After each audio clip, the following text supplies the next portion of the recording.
Hey girls, it's Wednesday, and I'm actually filming this on a Tuesday. Weird.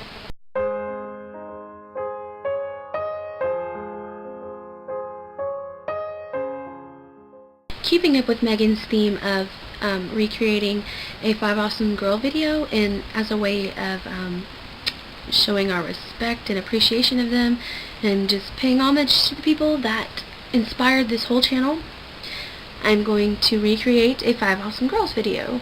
It's actually a Hayley video from March of the original year. So here it goes. I'm wearing my amazing Chemistry Club shirt from last year because it's really nerdy and I love nerdy. And my face is blue because my computer's right in front of me.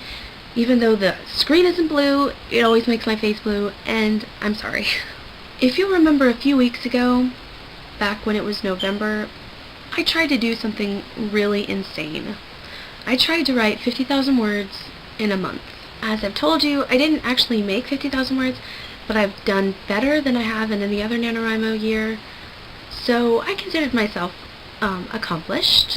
Well, in Hayley's original video, she shared a piece of her novel, and so that's what I'm going to do. I can completely 100% relate with Hayley's nervousness about this because I never, ever, ever read anything that I write to people unless it's like my mom. But at the beginning of this year, I made a New Year's resolution that I was going to do things that I'd never done before and that I never usually would do. I would think about it and say, absolutely no way am I going to do that. So far I've done a lot of those things, so I'm going to continue on and I'm going to do this. Okay. The part I'm going to read, however, is kind of a little bit sad and or poorly written, and just forgive me in advance. Here we go. As I lay on my bed that belonged to the United States military, I worked on memorizing every detail of this house. I tried memorizing every nook and cranny of my room, all the sounds the house made, the particular way the sun filtered through the window and onto the blank white walls, everything. It was another ritual that I had become fond of over the years. Every house, no matter how short or long our stay in it was logged in detail in my memory. I made sure of it. I wasn't going to let one house feel like it meant any less to me than the next. When I was a little girl, it always seemed fair, and for some reason or another, I'd kept it up. This house had lasted a full 8 months.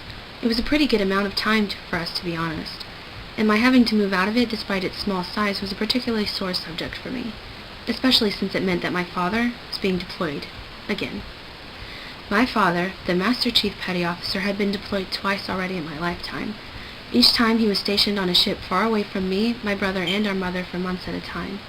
They were the worst periods in our family history at the time, and the fact that he was getting deployed for a third time brought back some very lonely and unwelcome memories.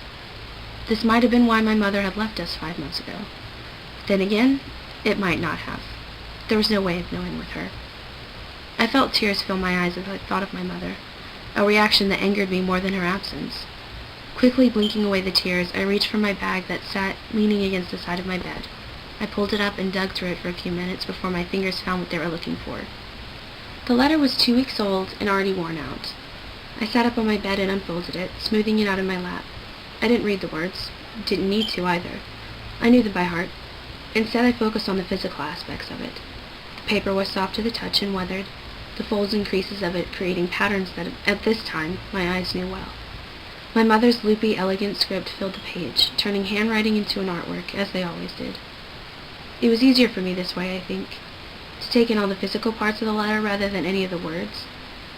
I knew that reading them again wouldn't help anyone. She was gone, off on some big adventure as usual. When she wrote me this latest letter, she was in New York City.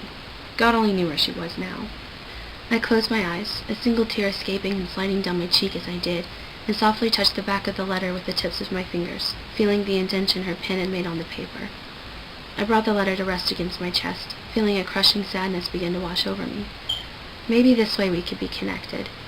Maybe this way, if there was a God out there who cared, he could send my mother a message through this simple act, and she would know how much I loved and missed her, and she would come home.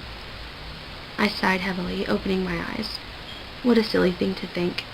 From her letters, she seemed better off without us. And there we have it. Let us never speak of this again.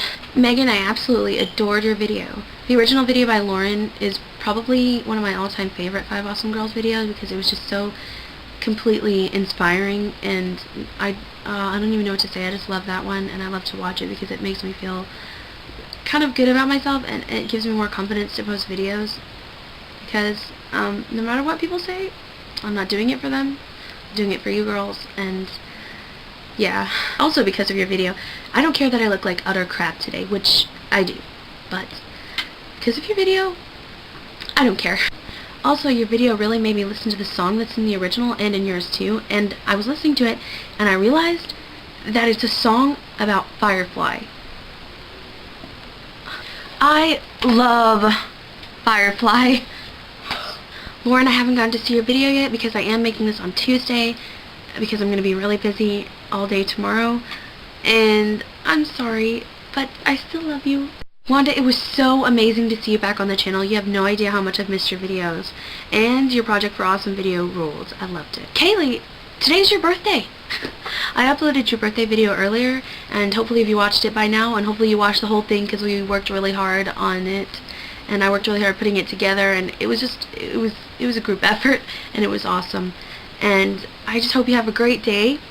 And also, I'm glad you got to post last week because that means everybody was posted last week for the first time, like Megan said, in forever. And that's just amazing. Finally. And that's all. Today I learned that my obsession with Neil Caffrey has become very, very unhealthy. And today rocks because I finished all of the season 2 episodes of White Collar so far. And I'm done until the new episodes start up in January. Love you girls. DFTBA. Wanda, see you tomorrow.